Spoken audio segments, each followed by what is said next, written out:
चमत्कार सितारा मिलेगा, शिव नाम जपले सहारा मिलेगा, शिव नाम जपले सहारा मिलेगा, शिव नाम जपले सहारा मिलेगा, शिव नाम जपले सहारा मिलेगा। डूबे हुए को किनारा मिलेगा, शिव नाम जपले सहारा मिलेगा, शिव नाम जपले सहारा मिलेगा, शिव नाम जपले सहारा मिलेगा, शिव नाम जपले सहारा मिलेगा। भोलेनाथ भोलेनाथ भोलेनाथ भोलेनाथ भोलेनाथ भोलेनाथ हर महादेव हर हर महादेव हर हर महादेव हर हर महादेव हर हर महादेव हर हर महादेव हर हर महादेव हर हर महादेव की जय। नारदजीनं शिवनामाचा उच्चार केला, शिवसहस्रनामाचं चिंतन केलं आणि मग आता ब्रह्मदेव सांगतात, नारदा आपण शिवकथेचं नियोजन करू. सुंदर मंडप दिला, व्यासपीठ बनवलं, देवदेवतांच्या पत्न्या डोक्यावर कळस घेऊन शोभायात्रेत सहभागी झाल्या. आपल्याकडे सुद्धा सुंदर कलश बसवलेले आहेत आणि कलश स्थापना केली, व्यासपीठ बनवलं, ग्रंथाची मिरवणूक काढली. सगळे श्रोत्याच्या रूपामध्ये मुख्य श्रोता नारदजी आहेत. सांगितलं भगवान ब्रह्मदेवानं, नारदा या पूर्ण सृष्टीची उत्पत्ती करणारा एक देव आहे, तो म्हणजे भगवान शंकर. या पृथ्वीचा मालक आहे. पण ऐका नारदजी, ही सृष्टी शंकरानं निर्माण कशी केली ती ऐका. पहिले या पूर्ण सृष्टीवरती, या पूर्ण ब्रह्मांडामध्ये, भूमंडलावरती पाणीच पाणी होतं, दुसरं काहीच नाही. पाणी जिकडे तिकडे पाणी, त्याच्यामध्ये भगवान निर्गुण स्वरूपामध्ये. तर निर्गुण भगवंतानं त्याची इच्छा झाली, आता काहीतरी लीला करावी, म्हणून त्याचं असं एक भयान स्वरूप निर्माण झालं. विस्तारलेल्या जटा, पूर्ण काळोख, अंधार पूर्ण. देवाला वाटलंय की आता आपण हे तारामंडल, हा निसर्ग, ही सृष्टी, जीवसृष्टी, हे सप्तपाताळ, हे सगळं आपण निर्माण करावं. एकोहम बहुश्याम ही संकल्पना भगवान परमात्माच्या मनामध्ये आली आणि भगवान सदाशिवानं स्वतःचं एक रूप प्रगट केलं. मूळ भगवंताचं नाव आहे सदाशिव. सदाशिव म्हणा एकदा, सदाशिव, सदाशिव. आता या शब्दाचा अर्थ लक्षात घ्या. सदा म्हणजे सदा, सर्वदा, सर्व काळ, आणि शिव शब्दाचा अर्थ आहे कल्याण. सदा शिव म्हणजे सदा कल्याण करणारा हा देव. सदाशिवानं स्वतःला निर्माण केलं. त्याची इच्छा झाली आपल्याला पूर्ण सृष्टीचा विस्तार करायचा. सदाशिवानं स्वतःची एक शक्ती निर्माण केली, तिचं नाव ठेवलं शिवा. हे सदाशिव, आणि त्यांनी एक शक्ती निर्माण केली, तिचं नाव शिवा. ते विचार करतायत, आपल्याला सृष्टीचा विस्तार करायचा आहे, निसर्ग सजवायचा, ब्रह्मांड सजवायचं आहे, लीला करायची आहे, अनेक रूपामध्ये विस्तारित होऊन आपल्यालाच ही नटखट लीला करायची आहे. मग त्यांनी विचार केला की अगोदर आपल्याला एक स्थायी ठिकाण पाहिजे. म्हणून त्यांनी एक नगरी निर्माण केली. त्या नगरीचं नाव आहे काशी नगरी. एक सुंदर नगर निर्माण केलं. त्या नगरीचं नाव काशी. आणि तिथे भगवान भोलेनाथ, सदाशिव, शिवा दोघे जण आहेत. सदाशिवानं स्वतःच्या तेजापासून एक सुंदर पुरुष निर्माण केला. पूर्ण त्याचं सोन्यासारखं शरीर चमकतंय. पिवळा पितांबर, चमकणारे केस, मुकुट आहे पिवळा, गळ्यामध्ये वैजयंती माळा, शंख चक्र गदा पद्म आयुधानं सजलेला तो सुंदर पुरुष निर्माण केला. त्या पुरुषानं सदाशिवाला हात जोडले आणि तो पुरुष म्हणतो, हे भगवान, माझं नाव काय आणि माझं काम काय? सदाशिव सांगतात, हे पुरुषा, तू विश्वाला व्यापून असशील, तू विश्वव्यापक असशील, म्हणून तुझं नाव मी विष्णू ठेवतो. विष्णू असं नाम ठेवलं. बोले विष्णू भगवान की जय. विश्वाला व्यापक असशील म्हणून नाव विष्णू. देवा, माझं काम काय? म्हणे तुम्ही तपश्चर्या करायची. तपश्चर्या झाल्यानंतर सृष्टी विस्ताराच्या कामात तुम्ही आम्हाला मदत करायची आहे. श्री नारायण विष्णू भगवान तपश्चर्येला बसले. एवढी घोर तपश्चर्या केली त्यांनी, एवढी घोर तपश्चर्या केली. हिमालयाच्या बर्फाळल्या भागात उंच पहाडीमध्ये असं तप केलं की अंगाला घाम फुटला. त्यातून पाणी पाझरलं, त्यातून अनेक नद्यांची निर्मिती झाली. काशी नगरीमध्ये सुद्धा तेच पाणी पुढे आलं. एवढं तप केलं की त्या पाण्यामध्ये ते आडवे झाले, योग निद्रेमध्ये गेले, झोपी गेले. सदाशिव म्हणतात, मी सृष्टी विस्ताराच्या कामासाठी तप करायला सांगितलं तर हा पुरुष झोपी गेला. सदाशिवानं आणखी एक पुरुष निर्माण केला. त्याचं पांढरं वस्त्र, पांढरी दाढी, पांढरे केस, हातात पांढरं पुस्तक, एका हातात कमंडलू. असा तो पुरुष पाहिला. त्या पुरुषाला 5 मस्तकं होती. पूर्व, पश्चिम, उत्तर, दक्षिण आणि वरच्या दिशेला एक होतं मस्तक, ऊर्ध्व दिशेला. त्या पुरुषानं नमस्कार केला. सदाशिवा, माझं नाव काय, माझं काम काय? भगवान सदाशिव बोलले, तुम्ही माझ्या ब्रह्माचा अंश आहात. मी ब्रह्म आहे, माझा तुम्ही अंश आहात, म्हणून मी तुमचं नाव ब्रह्मा ठेवतो. आता तुम्ही तपश्चर्या करा, कारण सृष्टी विस्ताराचं काम करायचंय. लक्ष देऊन ऐका, फार सुंदर आहे. ब्रह्माजी तपश्चर्येला गेले, पण जास्तीची तोंड असल्या कारणानं तपश्चर्यात मनच लागना. आपल्याला एकच तोंड आहे तर एवढं परेशान करतंय, त्यांना 5-5 तोंड कसं मन लागेल चांगल्या कामात? मग वरच्या तोंडात अहंकार निर्माण झाला आणि पाहिलं ब्रह्मदेवानं की बाजूला एक पुरुष आडवा झोपलेला आहे. उठवलं त्याला, ए उठ, कोण आहे? म्हणे मी विष्णू. विष्णू, बर, काय करताय? म्हणे सदाशिवानं तप करायला सांगितलंय. म्हणे तप नंतर करू, पण मला एक प्रश्न पडलाय. तू तरुण आहेस, मी वृद्ध आहे, तू मोठा की मी मोठा? विष्णू म्हटले, कोण मोठं ते सदाशिव ठरवतील, तप कर, आपल्याला तपश्चर्या सांगितली. नाही म्हणे, तू मोठा की मी मोठा याचा निवाडा झाल्याशिवाय मी तप करणार नाही, करू पण देणार नाही. मग विष्णू म्हटले, पहा, सदाशिवानं मला निर्माण केलं, माझ्या नाभीतून कमल निर्माण झालं, त्या कमलामध्ये सदाशिवानं तुमची निर्मिती केली. आपल्या दोघांचेही परमपिता सदाशिव आहेत, पण तुमचा पिता मी आहे. मी मोठा आहे, तुम्ही माझे पुत्र आहात. ब्रह्मदेव हसायला लागले, हा हा हा करून हसतात. काय म्हणे बोलताय तुम्ही? म्हणे काय? म्हणे तुम्ही माझे पिता, मी तुमचा पुत्र. असं कुठं असतं का? मुलगा तरुण आणि बाप, मुलगा म्हातारा आणि बाप तरुण.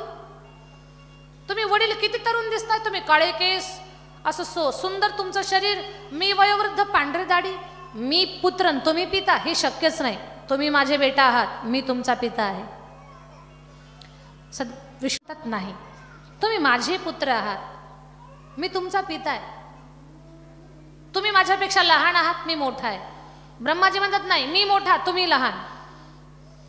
या जगामध्ये याच कारणानं वाद चाललाय माझ्या ताई दादांनो. कोणतं कारण? तू मोठा की मी मोठा. याच एकाच गोष्टीवरनं सध्या वाद आहे. तू मोठा का मी मोठा. मीच मोठा, कुणीच लहान व्हायला तयार नाही. प्रत्येकाला वाटतं मीच मोठा. आणि हेच गोष्ट मानवी जीवनाला खूप घातक आहे आणि माणसाला सुख चैन लागू देत नाही. माणूस सदा न कदा कदा काळी दुःखात राहतो. कशामुळे? मीच मोठा. भांडणं लागू द्या, एखादा जर बोलला तर दुसरा शांत राहून वापस जाणार नाही. तो म्हणणार मी काय ऐकून घेऊ याचं, मग तिथे लगेच जुंबतं भांडण. पण खरंच संत श्रेष्ठ आहेत. संत म्हणतात आम्ही लहान आहोत. लहानपण देगा देवा, लहानपणा देगा देवा, लहानपणा देगा देवा, लहानपणा देगा देवा, लहानपणा देगा देवा, लहानपणा देगा देवा,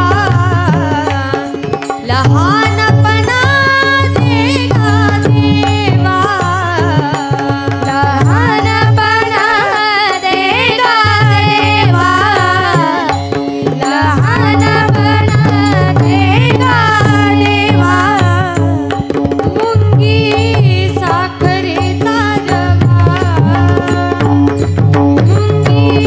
साखरेचा रवा, लहानपणा देगा देवा, लहानपणा देगा देवा, लहानपणा देगा देवा, लहानपणा देगा देवा, लहानपणा देगा देवा, लहानपणा देगा देवा. संत महान आहेत का? त्यांना लहान होता येतं म्हणून. आपला वाद एकाच गोष्टीनं चाललाय, तू मोठा की मी मोठा. हाच वाद होता ब्रह्मदेवामध्ये. ब्रह्मदेव म्हणतात मी मोठा, विष्णू म्हणतात नाही मी मोठा. भगवान सदाशिव म्हणले यांना तप करायला पाठवलं आणि यांच्यात भांडणं चालली. एक अग्निस्तंभ मध्ये निर्माण झाला. ब्रह्मदेव म्हणतात पहा पहा, हा अग्निस्तंभ काय आहे? म्हणे हा आपला सगळ्यांपेक्षा मोठा आपला पिता आहे. ठीक आहे म्हणे, आपला पिता आहे ना, हा स्तंभ आहे ना. मग विष्णू तुम्ही याचं मूळ पाहायला जा, याचा आधी आरंभ कुठून झाला ते पहा. मी वरती अंत पाहतो, याचा शेवट कुठे झाला ते. विष्णू म्हटले हा आपला पिता आहे, पित्याचा आधी अंत पाहायचा नसतो. माय बापाचा कधी आधी अंत पाहायचा नाही, ते अनादि अनंत आहेत. ब्रह्मदेव म्हणतात तसलं काही सांगायचं नाही, जा. तुम्हाला जर याचा आरंभ सापडला तर तुम्ही मोठे, तुम्ही माझे पिता. नाही सापडला तर तुम्ही माझा बेटा. मला जर अंत सापडला तर मी मोठा, तुम्ही माझे पुत्र. ठीक आहे. हंसाचं रूप घेतलं, ब्रह्माजी गेले वर. सुकराचं रूप घेतलं, विष्णू गेले खाली. विष्णू अर्ध्यात गेले. विष्णू म्हटले काय ब्रह्माजीनं हे लावलंय, चला आपल्याला काय काम सांगितलं होतं ते करू. विष्णू वापस आले आणि तपश्चर्या करत बसले. पण ब्रह्माजी उंच उंच उंच निघाले. सदाशिव म्हटले ब्रह्माला सांगितलं काय, करतात काय? केतकी नावाचा पुष्प आहे, त्याला सांगितलं जा आणि ब्रह्मदेवाला वापस घेऊन ये, तपश्चर्या करायला बसव. केतकी पुष्प गेला. म्हणे ब्रह्माजी चला. नाही म्हणे याचा अंत सापडल्याशिवाय मी येणार नाही. केतकी पुष्प म्हणतात याचा अंत लागणार नाही, हा अग्निस्तंभ आहे, साक्षात सदाशिवाचं हे स्वरूप आहे, नाही अंत लागणार, वापस चाला. म्हणे मला बेटा नाही व्हायचं, त्याचं काय? ठीक आहे म्हणे, तुमच्या बाजूनं मी साक्ष देतो की तुम्ही अंत पाहिला, पण खाली चाला. म्हणे एकट्याची साक्ष भागणार नाही. मग गाईला सोबत घेतलं. ब्रह्मदेव आले. श्री विष्णूला म्हटले, विष्णू तुम्ही पाहिला का त्याचा आधी? म्हणे नाही, मला सापडलाच आहे. विष्णू म्हणतात, ब्रह्माजी तुम्ही त्याचा अंत पाहिला का अग्निस्तंभाचा? म्हणे हो, मी अंत पाहिलाय. विष्णू म्हटले, खोटं बोलता का? मला जर नाही सापडला तर तुम्हाला कुठे सापडणार आहे? म्हणे मी पाहिलाय. म्हणे पुरावा काय? म्हणे या पुष्पाला विचारा, मी याचा अंत पाहिलाय का नाही. केतकी पुष्पा पाहिलाय का अंत? केतकी पुष्प खोटं बोलला. हो भगवान, ब्रह्मदेवानं अंत पाहिलाय. म्हणे एका पुराव्यावर साक्षीदारावर ग्राह्य धरल्या जात नाही. मग गाईला विचारलं, गोमाता तू सांग. गोमाता बोलली, हो पाहिलाय अंत. दोघही खोटं बोलले. ब्रह्मदेवाच्या खोटं बोलण्याला बळ दिलं या दोघांनी, साक्ष दिले. सदाशिवाला एवढा प्रचंड राग आला, सदाशिवाला भयंकर राग आला. रागाच्या भरात त्यांची भुवई वाकडी झाली आणि भुवईमधून एक पुरुष निर्माण झाला. बुटक्या हाताचा, बुटक्या शरीराचा, मोठ्या डोळ्यांचा, लालबुंद डोळ्यांचा, बाहेर जीभ निघालेला असा तो पुरुष प्रगट झालेला. भयंकर पुरुष, त्याच्या हातात खड्ग होतं आणि त्या पुरुषानं हात जोडले. सदाशिवा माझं काम काय? म्हणे ब्रह्मदेवाच्या 5व्या मुखात अहंकार निर्माण झालाय, त्यांचं मस्तक कापा. म्हणे माझं नाव काय? सदाशिव म्हटले, तुम्ही माझ्या भुवईमधून प्रगट झालात म्हणून तुमचं नाव भैरव ठेवतो. भैरव भगवान की जय. भैरव गेले आणि भैरवाला राग आलेला होता. सदाशिवाचं काम करायचं होतं आणि भैरव आले. ब्रह्मदेवाचं जे वरच्या दिशेला मस्तक होतं 5वं, ते मस्तकच ताडकन उडवलं.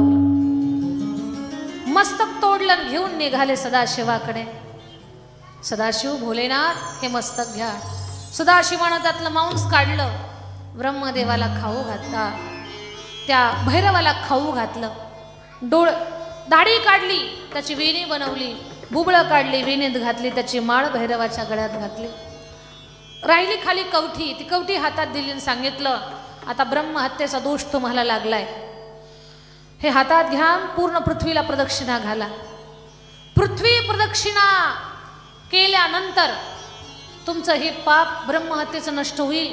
किंवा ज्या भूमीमध्ये थांबल्यानंतर हाताला चिटकलेलं मस्तक गळून पडेल, त्या पुण्यभूमीमध्ये तुम्ही राहा, तुम्हाला दोष लागणार नाही. भैरवानं पूर्ण पृथ्वीला प्रदक्षिणा घातली, पण हाताला चिटकलेलं मस्तक खाली गळालंच नाही. आणि ज्या क्षणी काशी नगरीमध्ये प्रवेश केला, त्याच क्षणी हातातलं मस्तक गळून पडलं. म्हणून काशी या नगरीमध्ये गेल्यानंतर ब्रह्महत्येसारख्या पातकांचा सुद्धा नाश होतो. म्हणून जुनी लोक सांगतात, आयुष्यात जन्माला आलात माणूस म्हणून तर जीवनात एकदा तरी काशी करा. सांगतात आपल्याला, काशीला जा, काशी हे तीर्थ पहा. आणि मग त्या काशी नगरीमध्ये भैरव भगवान थांबले. आजही जर तुम्ही काशीमध्ये गेलात तर भगवान भैरवाचं दर्शन घेतल्याशिवाय काशी यात्रा पूर्ण होत नाही. त्या काशी नगरीचे रखवाले कोण आहेत? भगवान भैरव आहेत. आता पुढे ऐका. तो प्रकार झाला, मस्तक कापलं. सदाशिवाला प्रचंड राग आला होता. त्या केतकी पुष्पाला शाप दिला, केतकी तुला काय करायला पाठवलं आणि तू केलंस काय? खोटी साक्ष दिलीस. अरे या निसर्गामध्ये जेवढे फुलं आहेत ना, त्या सगळ्यात सुंदर तू आहेस, पण तुझं फूल मी माझ्या पूजेत स्वीकारणार नाही. गाईला शाप दिला, मा हे काय केलं तू? कुठेतरी यज्ञातल्या छोट्याशा हवीरभागासाठी तू खोटं बोलली. तुझं तोंड अपवित्र झालंय. तुझी लोक तोंडाकडनं नाही शेपटीकडनं पूजा करतील. दान करताना सुद्धा शेपटीकडनं दान करतील, तुझ्या मुखाकडनं करणार नाहीत. गाईला शाप दिला. ब्रह्माजी का तुम्हाला गर्व झाला एवढा? काय काम सांगितलं होतं केलं काय तुम्ही? ब्रह्माजी तुम्हाला शाप आहे. माझ्या सांगण्यावरनं पूर्ण सृष्टीची रचना कराल तुम्ही. या सृष्टी रचनेमध्ये एवढी सुंदर तुमची कलाकृती असेल, पण या तुम्ही निर्माण केलेल्या सृष्टीमध्ये तुमचंच मंदिर नसेल. ब्रह्मदेवाने निर्माण केलेल्या या जगामध्ये ब्रह्मदेवाचंच मंदिर नसेल असा शाप दिला. आता कल्पना करा, आपण 10 मजली इमारत बांधावी आणि त्या इमारतीमध्ये आपल्यालाच राहायला जर जागा नसेल तर बरं वाटेल काय आपल्याला? तुम्हाला तुमचं मंदिर नसेल. हात जोडले ब्रह्मदेवानं, सदाशिवा माफ करा, मला चूक झाली माझी, मला माफ करा. पूर्ण सर्व भावे शरण आले. आणि मग सदाशिवानं सांगितलं, ब्रह्मा, सृष्टी रचना झाल्यानंतर तुमच्या हातातलं फूल जिथे गळून पडेल ना, तिथे तुमचं विश्वातलं एकमेव मंदिर असेल ते आहे राजस्थानमध्ये अजमेरच्या बाजूला पुष्कर नावाचं तीर्थ. तिथे ब्रह्मदेवाचं विश्वातलं एकमेव मंदिर आहे. कोणतं तीर्थ? पुष्कर तीर्थ. नाही तर विचार करा, एवढी ब्रह्मदेवानं सृष्टी निर्माण केली, पण देवघरामध्ये ब्रह्मदेवाचं आहे का स्थान? गावात एखादं ब्रह्मदेवाचं मंदिर आहे का? नाही. एकमेव ठिकाण ब्रह्मदेवाला पुष्कर तीर्थ त्या ठिकाणी प्राप्त झालं. पण ऐका, भगवान नारायण ज्या वेळेला ब्रह्माजी म्हटले की मी याचा अग्निस्तंभाचा अंत पाहिला, विष्णू फार सरळ आहेत. विष्णू म्हटले, ब्रह्माजी तुम्ही अंत पाहिला? लगेच पाय पकडले, तुम्ही माझे पिता, तुम्ही माझे पिता असं बोलले. पण विष्णूनं काय सांगितलं होतं? मी या अग्निस्तंभाचा आधी पाहिला नाही. खरं बोलले होते ते. आणि खरं बोलल्यामुळे सदाशिवाला एवढा आनंद झाला. सदाशिव म्हटले, विष्णू तुम्ही सत्य बोललात म्हणून मी आशीर्वाद देतो. तुमचं सत्यनारायण एक रूप असेल आणि सत्यनारायणाची पूजा लोक घराघरामध्ये करतील. बोला सत्यनारायण भगवान की जय. आपण नाही का सत्यनारायणाची पूजा करत? तर ते सत्यनारायण स्वरूप विष्णू सत्य बोलल्या कारणानं निर्माण झालेलं आहे. मग भगवान सत्यनारायण हे स्वरूप. आणि असंही कुठे कुठे सांगतात की ब्रह्माजीचं ते मस्तक जिथे गळून पडलं ना भैरवाच्या हातनं, तर तिथे एक कर्मनाशा नावाची नदी निर्माण झाली आणि त्या मस्तकापासून वडाचं झाड निर्माण झालं, अशी सुद्धा आख्यायिका कथा सांगितली जाते. आता ब्रह्मदेवाला शापही दिले.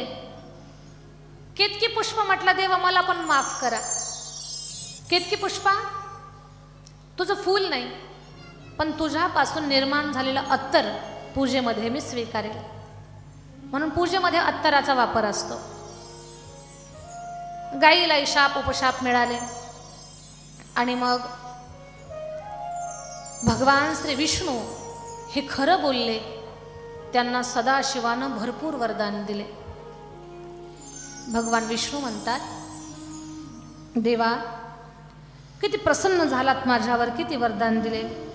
सदाशिव बोलले, विष्णू तुम्हाला अजून वरदान देणार आहे. म्हणे काय? म्हणजे तुमच्या शरीरापासून जे पाणी निर्माण झालेलं आहे ते या पूर्ण पृथ्वीला व्यापून असेल. मग खरं सांगा, पृथ्वीवर पाणी जास्त आहे का जमीन जास्त आहे?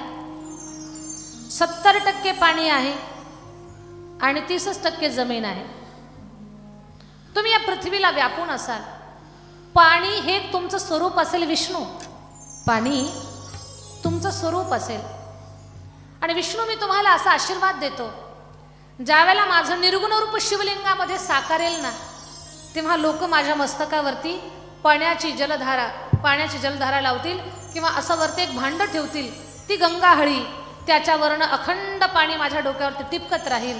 आणि तुम्ही पाण्याच्या रूपात जसं जसं मला स्पर्श करताल तसा तसा मला आनंद आणि पाणी घालणाऱ्याला आशीर्वाद प्राप्त होईल. सदाशिवा आणखी म्हणे, विष्णू तुम्हाला अजून वरदान देतो. तुम्ही पाणी असाल, पाण्याचं रूप, पण तुम्ही जगाचं जीवन असाल. पाणी हे जीवन आहे, जल जीवन आहे. कसं काय मला सांगा? आपल्या शरीरामध्ये पाणी प्रमाणात असावं लागतं. पाणी जर कमी झालं तर मग सलाईन चढवतात. झोपेतून उठलो की पहिले आपण पाणी पितो. पाणी पिलं पाहिजे, आरोग्य चांगलं राहतं. झोपेतून उठलो की पहिलं पाणी लागतं. ब्रश करण्यासाठी सांगा ना, पाणी. आंघोळीसाठी पाणी, चहा बनवण्यासाठी पाणी, स्वयंपाक बनवण्यासाठी पाणी, कपडे धुण्यासाठी पाणी, भांडे स्वच्छ करण्यासाठी पाणी, घर पुसायला पाणी, सडा टाकायला पाणी, बर शेतीसाठी पाणी, दारातल्या फुलझाडांना पाणी, मंदिरात देवांना स्नान घालायचं असेल तर पाणी. एवढंच काय, एखादा पाहुणा जर घरी आला तर पहिलं त्याला पाणीच दिलं जातं. नाही तर पाहुणे म्हणतात चहा जेवण खूप केलं पण पाणीच नाही दिलं. पहिलं पाणी द्यावं लागतं. एखाद्या पूजेला बसलात, ब्राह्मण देवतांच्याकडनं आपण संकल्प सोडला तर संकल्पासाठी सुद्धा हातात पाणीच घेतल्या जातं. तर माझ्या ताई दादांनो, आशीर्वाद दिले श्री विष्णूला. नमः शिवाय, नमः शिवाय, हर हर भोले. नमः शिवाय, नमः शिवाय, ओम नमः शिवाय, हर हर भोले. नमः शिवाय, नमः शिवाय, ओम नमः शिवाय, हर हर भोले. नमः शिवाय, नमः शिवाय, ओम नमः शिवाय, हर हर भोले. नमः शिवाय, नमः शिवाय, ओम नमः शिवाय, हर हर भोले. नमः शिवाय, नमः शिवाय, ओम नमः शिवाय, हर हर भोले. नमः शिवाय, नमः शिवाय,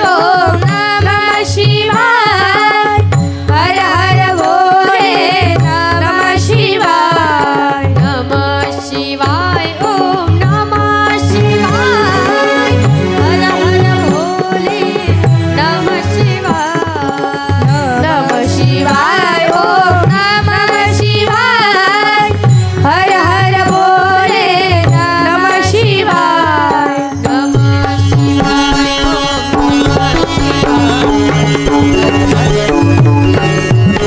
जय हो. नमः शिवाय, ओम नमः शिवाय, हर हर नमः शिवाय. हर हर शंकर शंकर शिव शंकर शंभो. हे गिरिजापति भवानी शंकर शिव शंकर शंभो. हर हर शंकर नमामि शंकर शिव शंकर शंभो. हे गिरिजापति भवानी शंकर शिव शंकर शंभो. हर हर शंकर नमामि शंकर शिव शंकर शंभो. हे गिरिजापति भवानी शंकर शिव शंकर शंभो.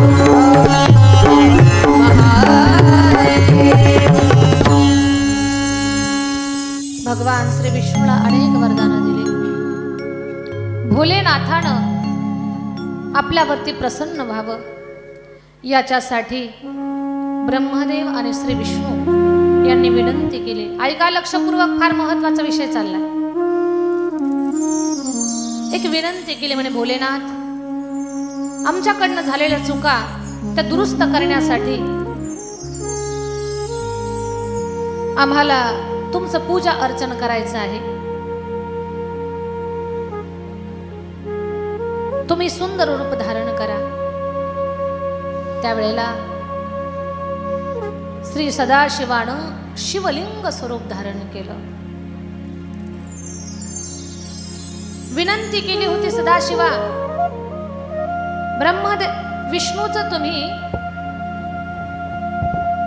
विष्णूचं तुम्ही पाणी स्वीकारलं, माझं चंदन स्वीकारा. ब्रह्मदेवाचं चंदन महादेवाच्या 5 मुखातून भांग, धोत्रा, शमीपत्र, दुर्वा, घास, उरुई या 5 वस्तू निर्माण झाल्या. आणि यांनी भांग, धोत्रा, शमीपत्र, दुर्वा, घास, रुई, चंदन, पाणी या माध्यमातून भगवान भोलेनाथाची पूजा केली. आणि पुढे काय होतंय ते आपण पाहणारच आहोत. बोलायचं आहे ना?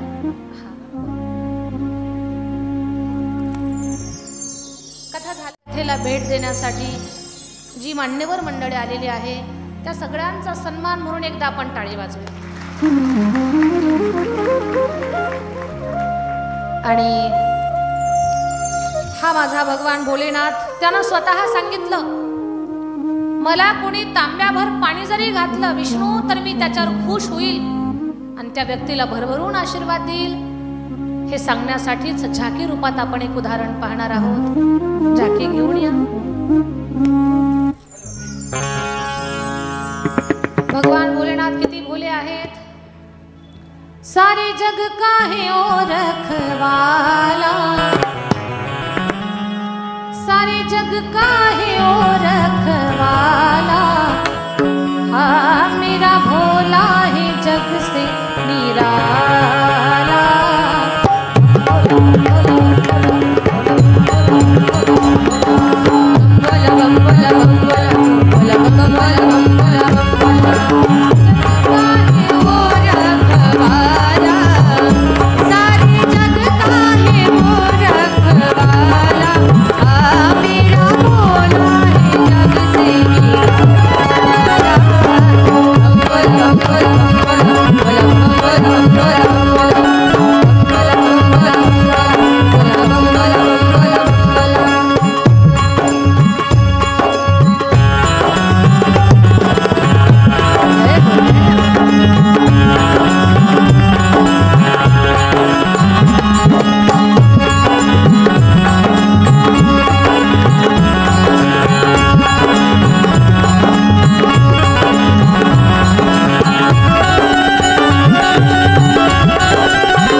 आता पहा शिव मंदिरामध्ये काय होत आहे. हा देव एवढा भोळा आहे. तांब्याभर पाणी घालन अशी बोली करणाऱ्या चोराला भरभरून देणारा हा देव आहे.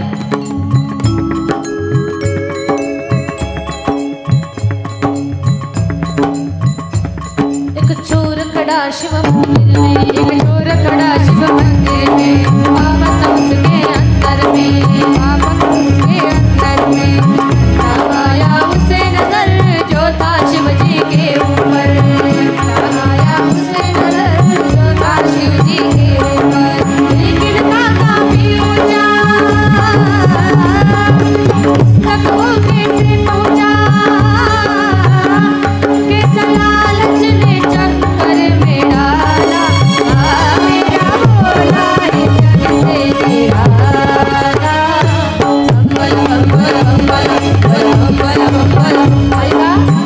शिव मंदिरामध्ये चोर आला. चोर आलेला आहे, सावध राहा. कुणाचं पॉकेट घेईल, कुणाची सोन्याची माळेला हात लावल, कुणाचा चष्मा काढून घेईल, काही सांगता येत नाही. चोर जरा कठीणच आहे. चोराला वाटतंय काय चोरी करू, पण महादेवाच्या मंदिरामध्ये येऊन काय चोरावं त्याला कळेना. भोलेनाथाला थोडंसं पाठीमागे घ्या. शिवजीचं रूप थोडं मागे घ्या, थोडं मागे घ्या, मागे घ्या, मागे या थोडंसं.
देवावर प्रसन्न आहे.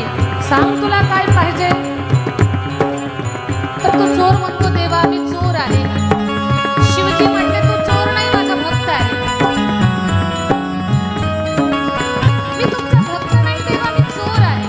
भोलेनाथ म्हणतात नाही तू माझा भक्त आहेस. म्हणे कसं काय. अरे म्हणे मला कोणी मेवा मिठाई प्रसाद वाहत पण तू तर तुझं पूर्ण शरीरच मला अर्पण केलं. तुझ्यासारखा भक्तच नाही. महादेव खूप खुश झाले. या चोराला वाटला हा देव खूप गोड आहे. या देवाला काही कळतच नाही आणि चोर आनंदाने उड्या मारायला लागला. भक्कोला भक्कोला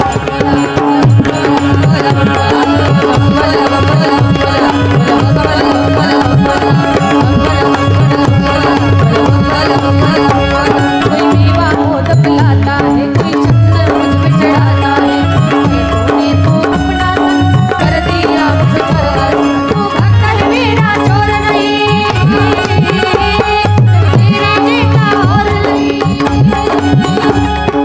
हो जाता सचमुच है तू भोला भाला. भोला है जग से निराला.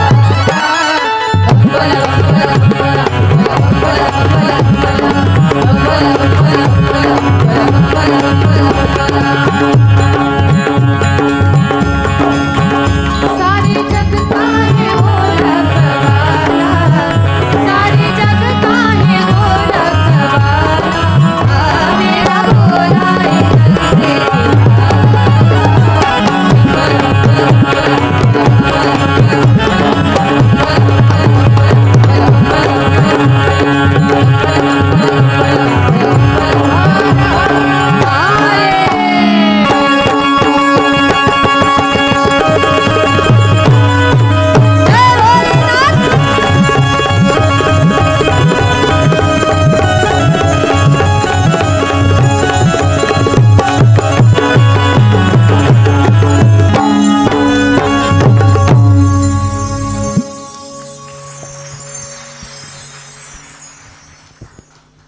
माननीय श्रीमान